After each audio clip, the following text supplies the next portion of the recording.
For over 1,000 years, Koreans have told the same story. A creature of impossible beauty that hunts in the shadows. But here's what makes this legend different from every other culture's fox spirit. While China's nine-tailed fox can be benevolent and Japan's kitsune plays tricks, Korea's Gumiho is universally dangerous. Why? What shaped this one culture to see her so differently? Today, we investigate 3 theories that reveal the truth isn't just about mythology, it's about what creates myths in the first place. And the evidence we found, well, you'll have to decide for yourself what's real.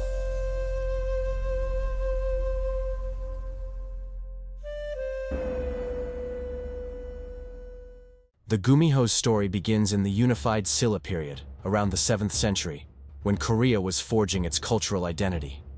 While one of the earliest recorded tales in the memorabilia of the 3 kingdoms sees her attempt to deceive a man named Gyeonghung ultimately foiled, the story's chilling focus on her malicious intent established the Gumiho's inherently dangerous nature from the very start, setting her apart from all other fox spirits in Asia. But here's what makes this fascinating.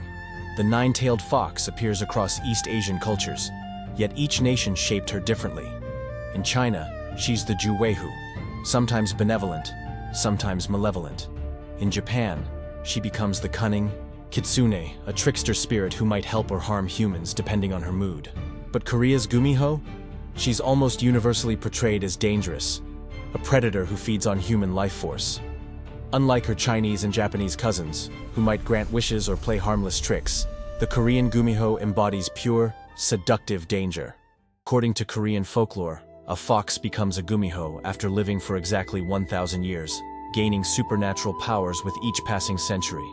But immortality comes with a terrible price. To maintain her human form and eternal youth, she must consume human hearts or livers, specifically targeting young men in their prime. Legends describe her transformation as both beautiful and terrifying. In human form, she appears as the most gorgeous woman imaginable, with skin like porcelain and eyes that seem to hold starlight.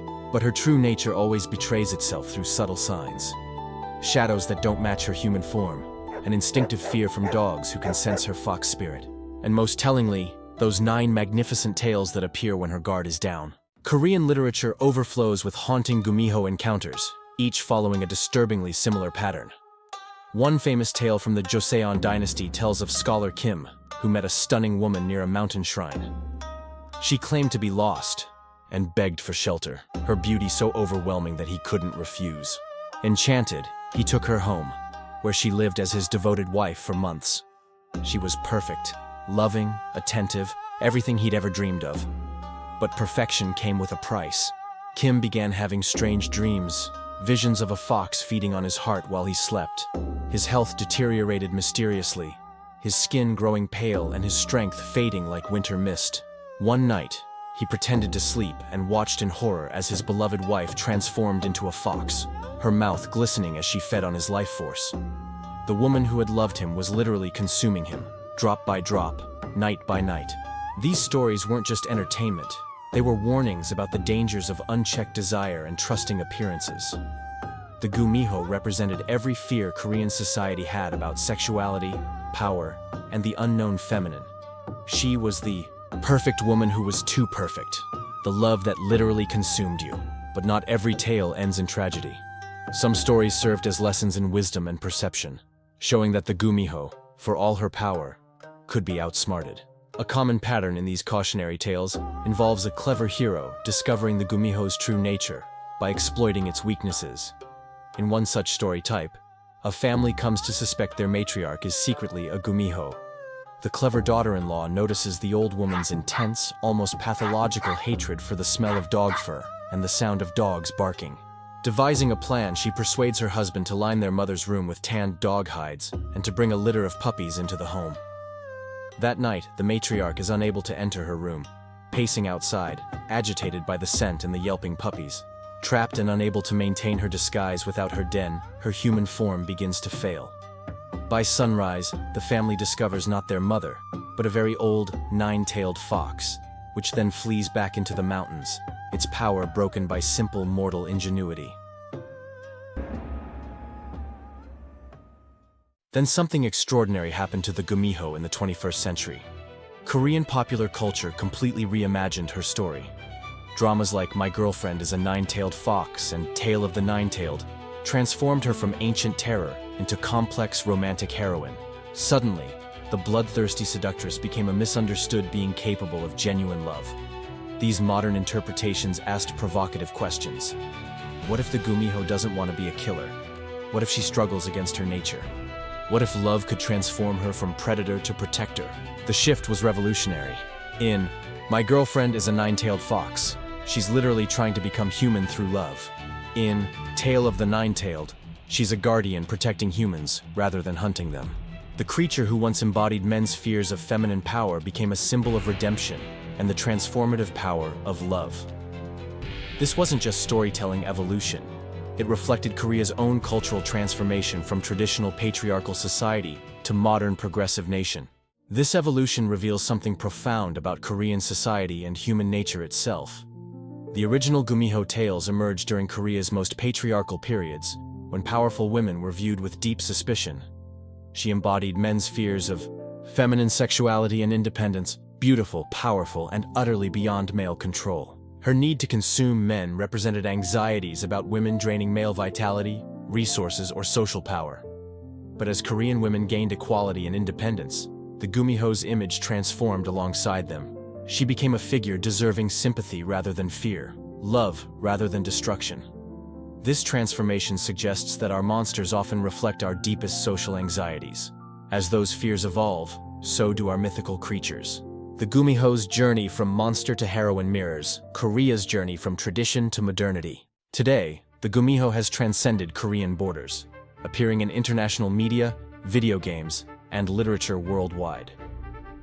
She represents Korea's incredible cultural soft power, joining K-pop and Korean dramas as exports that fascinate global audiences. Her story resonates universally: the struggle between nature and nurture, the power of love to transform, the question of whether anyone is truly beyond redemption. The Gumiho has become Korea's gift to world mythology, a complex female character who defies easy categorization. But could Gumiho sightings have perfectly rational explanations? Wildlife experts offer compelling theories. Korea's mountainous regions teem with red foxes, whose behavior during mating season might have inspired these ancient legends. During February and March, foxes become highly territorial and aggressive. Their winter coats make their tails appear incredibly full and bushy. In moonlight conditions, rapid movement creates optical illusions that could genuinely make one tail appear as several. Add the fox's eerily human-like mating calls echoing through mountain valleys, and you have all the ingredients for supernatural encounters. But there's another fascinating possibility: Korea's rich tradition of female shamans, called mudang, who lived on society's margins. These shamans weren't just religious figures.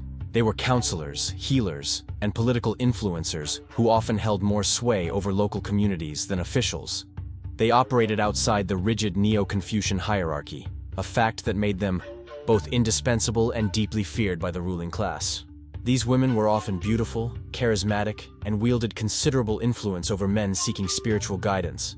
They possessed uncanny knowledge, lived independently, and mysteriously acquired wealth, exactly matching historical Gumiho descriptions. In patriarchal Joseon society, such female power was deeply threatening. Transforming these women into literal monsters served to discredit their influence while explaining their abilities through supernatural rather than intellectual means. Modern neuroscience offers another compelling explanation: sleep paralysis and hypnagogic hallucinations. Many Gumiho encounters follow identical patterns: a man alone at night, feeling drowsy, then experiencing a beautiful woman's presence followed by sensations of being drained or attacked. This matches perfectly with sleep paralysis symptoms, where people experience vivid hallucinations, difficulty breathing, and crushing sensations on their chest. The phenomenon appears across cultures worldwide: Europe's succubus, China's ghost oppression, Mexico's si me subió el muerto, suggesting a common neurological experience. Combined with cultural conditioning about fox spirits, these episodes create absolutely convincing Gumiho encounters. The victims genuinely believe they've met a supernatural seductress. their memories reinforced by existing folklore, and the brain's powerful ability to create coherent narratives from chaotic experiences. So, with strong scientific theories explaining many encounters, is the case closed? Not exactly. The truth becomes more complex when we consider the profound power of cultural memory. But there's also the inherent nature of the fox itself. Across many cultures, the fox is seen as a liminal creature, an animal that lives on the boundaries between worlds, active at twilight, thriving in the spaces between the wild and human settlements. Furthermore, zoologists note the red fox's incredible adaptability and intelligence. They can solve complex problems and often seem to observe human activity with an unsettling awareness. This intelligence, combined with their stealth and nocturnal habits, can create encounters that feel strangely personal and intentional, leaving a residue of genuine, non-supernatural mystery. We've explored the folklore, the modern evolution, and the scientific explanations. But to truly understand the Gumiho, we must ask one final question. What was her purpose? Legends like this don't survive for millennia by chance. They serve a function. Let's look back again to that earliest tale from the memorabilia of the Three Kingdoms. A supernatural fox attempts to deceive a virtuous man, Gumiho. On the surface, it's a simple monster story of good versus evil. But look deeper, and you see a sophisticated political and social tool at work. In an era where a person's virtue was seen as integral to the stability of the state, a tale about a beautiful seductress trying to corrupt a righteous man wasn't just a story. It was a powerful cautionary tale about hidden threats that could undermine moral and therefore social order from within. The Gumiho becomes the perfect scapegoat for a dangerous idea, that even the most virtuous can be tempted, and that beautiful things can hide corrupting intent. As centuries passed, the Gumiho's role shifted from political tool to social barometer. In the deeply Confucian society of the Silla Dynasty, she became the ultimate vessel for social anxiety. This society was governed by the 5 relationships, a strict moral code demanding loyalty and subordination. A woman's primary virtues were chastity and obedience, confined largely to the inner quarters of the home. Her identity was defined entirely by her relationship to men, as a daughter, a wife, and a mother. The Gumiho represented everything that threatened this order. A woman who was independent, who chose her own partners, and who held a mysterious, dominating power over men. The tales of her consuming scholars were allegories for the perceived dangers of female power operating outside these strict controls. Then, as we saw, the barometer shifted again. As Korea modernized and women's roles in society transformed, the Gumiho was no longer needed as a symbol of fear. Instead, she became a symbol for modern anxieties, the struggle for identity, the search for true love in a complex world. The monster didn't vanish. She evolved to reflect the hopes and fears of a new generation. So what is the truth about Korea's 9-tailed fox? Perhaps the question was never about finding a single creature. The Gumiho is a reflection, a cultural mirror held up for over 1,000 years. Her real power lies not in whether she exists, but in what she represents. Our eternal struggle with power, desire, transformation, and the unknown aspects of ourselves.